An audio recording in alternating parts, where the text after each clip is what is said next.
If you've ever felt overwhelmed by content creation or unsure how to make it work for your business, this conversation is going to be a game changer. Today's guest is someone who helps brands cut through the noise of constantly changing algorithms and actually turn their content into revenue. Joining us today is Emma Tessler, the CEO and founder of 95 Media, where she helps businesses grow across platforms like Instagram, YouTube, and TikTok without getting stuck in the vanity metrics. Emma, welcome to the show.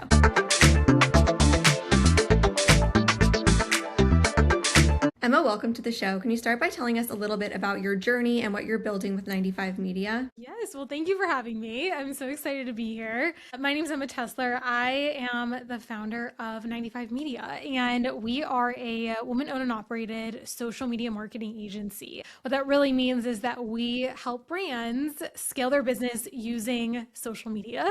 We all know that it is an incredible tool, and it's free, and it's here for all of us. And yet so many businesses are not actually monetizing the content that they're spending all of this time creating. And so what we're so passionate about is creating the right content for your audience so that it connects with them on a level that makes them know that you're the right person that they want to hire and buy from.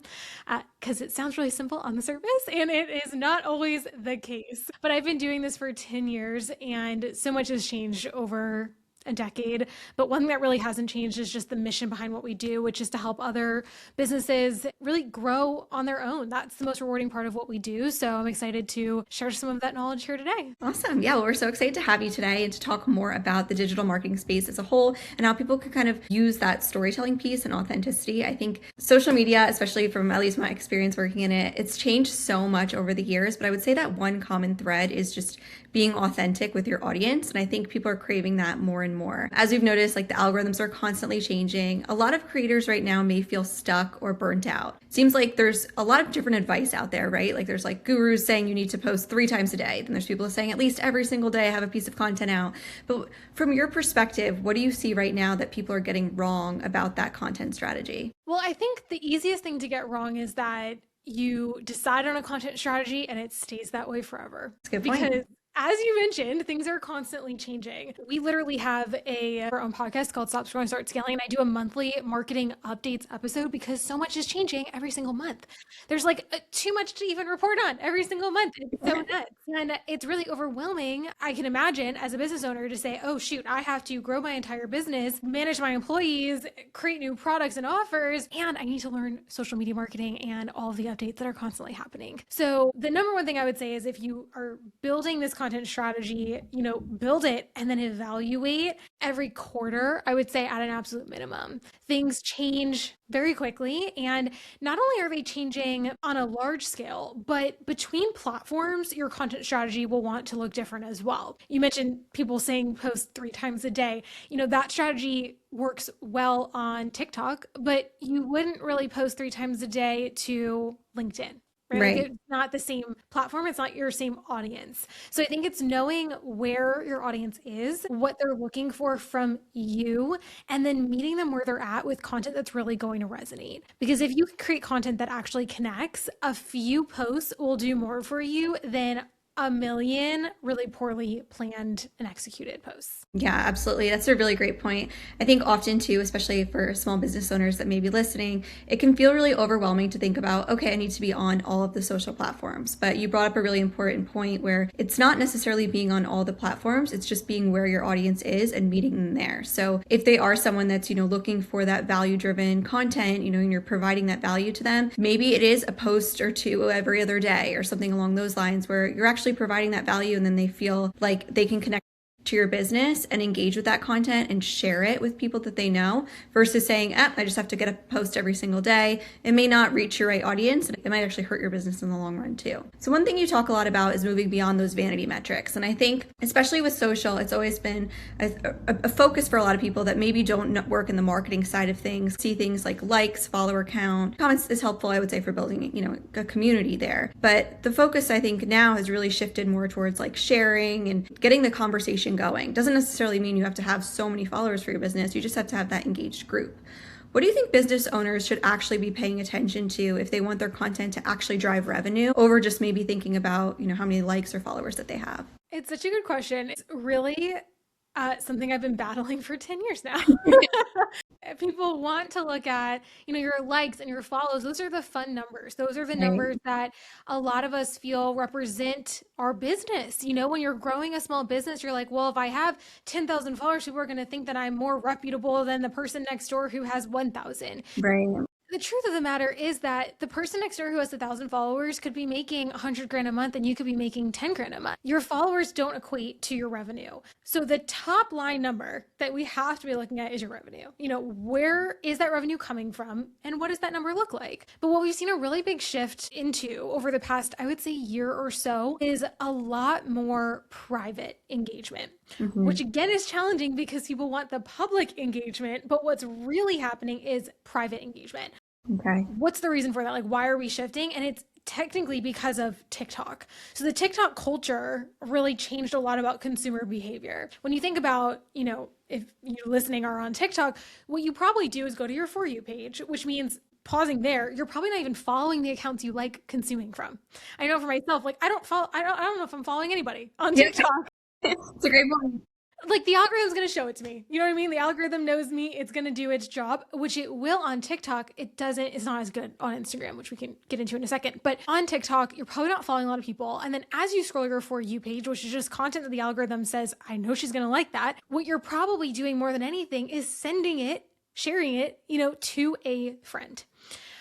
Most people I know don't leave public comments on TikTok, but the shares are out of control. That activity has sort of cascaded down into Instagram over the past year or so, where a lot of the activity that's happening has moved from a public comment or even a like or a follow to just saving it for an internal reference point or sharing it as an external reference point with a friend or someone that can relate to that content. Those are the numbers that I would really recommend looking at. They're not the dopamine hits that we used to get from a like or from a follow. They don't publicly build reputation for you. However, what they really do is they maximize your content reach, because if I share it with a friend, you've now 2x your reach from just me to me and my friend. And they're creating conversation around what it is that you're posting about, which is really valuable. Just because it's not public doesn't mean that it's not doing anything for you. You could be making tons of money and you get absolutely no likes, which is really crazy to say because 5 years ago you would never say that. But I think it's just the most important thing to be aware of the consumer behavior shifts so that you can shift your own expectation and know what I'm doing is still valuable. It's still working. It's just reflected in different numbers. Yeah, those are some really great points. It's interesting too that you bring up private engagement and meeting your audience again where they are. So the activity is really happening. Maybe it's happening in the DM, like you said, they're sharing it back and forth, or it's a save for later and they're going to refer back to it. It means that your content held value to them in a way that they want to refer back to it later on. So you can think about that too with watch time and making sure people are actually like viewing your content, because maybe they're not going to take the actions that you would like them to, whether it's leave a comment or hit like or even follow your page. But we are seeing such a shift into that interest-led media. I was just listening to Gary Vee talk about this too. And one thing he brings up a lot is like how your For You page, especially on TikTok, it's not who you're following. So you kind of lose a little bit of that community piece when it comes to following at least founder-led businesses or maybe digital creators, because it used to be like you would follow someone and then you would see their content. But now you could follow a bunch of people and you actually might not even see their content. The content has to really resonate with you in order for it to show up on your page. And like you said, Instagram's kind of catching up with that, but I would say there's still a little bit of a mix, right? You do still have some content coming from people that you follow. So if someone's listening and they're thinking, okay, it sounds like the retention metrics are something I really want to focus on. I'd like to improve my watch time.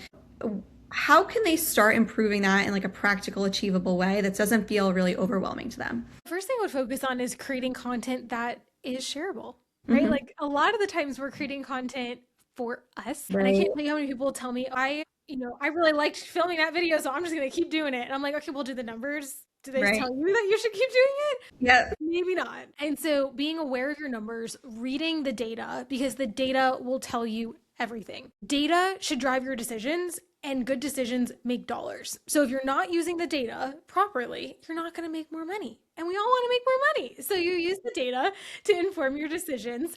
And if your goal now is to work on those retention metrics and to increase your watch time, to get more saves, get more shares, that should be the goal going into your video. So you should say, okay, well, what is resonating with my audience? Like, what's something that they're really enjoying right now? What's a trend that they're really into? How can I make this entertaining instead of just educational, or instead of just promoting a product? Make it something that makes people want to keep watching. That's a really big challenge for a lot of brands, because you think you're doing your audience a favor and you're selling to them in this really direct manner.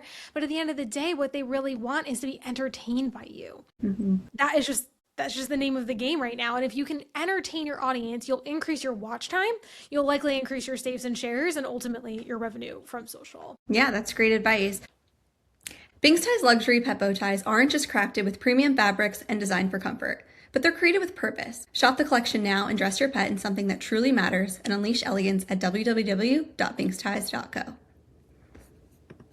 I think too, like you said, especially for someone that maybe is a digital creator or they're a business founder, they can forget that. And I don't know, at least this is something from my perspective too. Being repetitive in your content and sharing it in different unique ways is something I feel like we forget a lot about, because we feel like we've repeated the message, but maybe we've only been repeating it to ourselves. Oftentimes too, where in order to continue to get your message across, having a common thread in your content or sharing your content or your message in different unique ways can really help to land with your audience in a way that maybe is a little bit more audience focused or a little bit more value driven. It's really important to keep getting that message out there in a way that's entertaining for the people that are watching. Having some sort of takeaway. It could be as simple as you made someone laugh in your content, or something that was relatable that they could save for later. Creating that product-led content, it's not going to perform. People aren't going to share it as much because it doesn't feel as relatable. It's not as entertaining for them. So as we wrap up this episode, if someone's listening and they're saying, okay, I'm posting consistently, maybe they're posting every day, every other day, they have a great content calendar, at least I think they have a great content calendar, and they're not really seeing the results. They're like, okay, maybe my content's getting a lot of engagement, but I'm not really making money for my content. What would you say is the first shift that they need to take that content and to convert it into something that's getting real growth and really strengthening the community around them? It's a really good question, because that's a challenge a lot of brands face at one time or another. You're posting all this material, you think it's great, and then it's just missing the mark. One thing I really like to do is to dig more into what is really in it for the person on the other side of the screen. So what I mean by that is, you might sell nails. Maybe you're like a nail technician, right? Okay. You don't sell nails, you paint nails. And, the product is a great set of nails, but what you're really giving your audience, and what the women who are coming to you are really getting, is confidence. They're getting to show up on date night as their best self. They're getting to walk into a meeting knowing that they're fully put together. Getting the nails done actually doesn't matter. It's that experience that they have on the other side of sitting in your chair and getting a beautiful set of nails that is the reason they will buy. If you aren't tapping into that already, which hint, you're probably not, then if you can start doing that, it will seriously change the trajectory of your content. Because when I go into brand social media, it's like, hey, here's the product and here's the process and here's the deliverable. No one cares. That's not where people are when they're consuming your content on social. They are so top of funnel. They want to know, what is in it for me? And if you can tap into that storytelling and the experience that they will have, you're just gonna be on a different level. So I would really encourage you to do that, especially if your content isn't performing. But even if it is, you can get so much better when you really look at what's in it for them. Yeah, that's really, really great advice. Instead of kind of flipping the script a little bit and thinking like, what is actually important to my audience and how are they going to feel once they actually have the product in their hands? I think that's such a great way to put it. Sometimes with content creation, it can be very creator focused, where it's like, oh, well, I love recording videos this way, so I'm just going to keep doing it. But if you want it to convert into those sales, it seems like to really focus on that emotion driven piece and really thinking about the end goal for your consumer. So if you could just walk us through what it looks like to maybe connect with you or to work with your company. Absolutely. So we are on all the platforms. Instagram is our most active, so media all spelled out. Our website is 95. Support brands with a really white glove service brands who are ready to outsource their marketing and know that it's taken care of by a team of experts. So our clients come to us wanting, to be able to take that step back and spend maybe 15 minutes a week on their marketing, knowing that it's done and they don't have to worry about it. We come in, we shoot 3 months of content in 3 hours with our clients every single quarter. We create every single post, we get it up there, we manage their communities, we utilize the data to make better decisions so that our clients can make more money while working with us. And we also work with brands who are, say, maybe a bit earlier in the process. They're like, hey, I just really want a plan and a blueprint for what to do, how to get started. And if that feels like a better fit, our marketing growth blueprint is a really, really fantastic offer. We just launched it. It is a one-off strategy call with myself and a very detailed blueprint of how to go forward so that you know exact steps to take to start really monetizing your social media marketing. Thanks so much, Emma. I really liked too that you brought up the two different avenues, right? Sounds kind of like a fractional CMO role a little bit, where it's your marketing team would be kind of outsourced to your company, which I think could alleviate a lot of the stress or kind of pressure for people that maybe are running their own business and don't really want to try to learn every aspect of the business. I like too that you have that blueprint, so I'll be sure to add the link to that too for, people that are just starting out and want to just get started and kind of see all of the options out there for them. So I'll definitely include that in the notes. But thank you so much. I really appreciate your time today. Thank you so much for having me. This was such a valuable conversation, especially with the reminder that it's not about doing more content, but it's about doing the right content with intention. I really enjoyed the focus on retention and real ROI because it shifts the conversation from chasing the algorithms and those vanity metrics to actually building a business that lasts. For anyone listening, if you've been stuck in the cycle of posting without seeing results, this is your sign to rethink your strategy and focus on what truly moves the needle. If you enjoyed this episode, please share it with someone who's ready to stop scrolling and start scaling, and I'll see you all in the next episode. Until next time, keep showing up, keep creating, and keep building your story.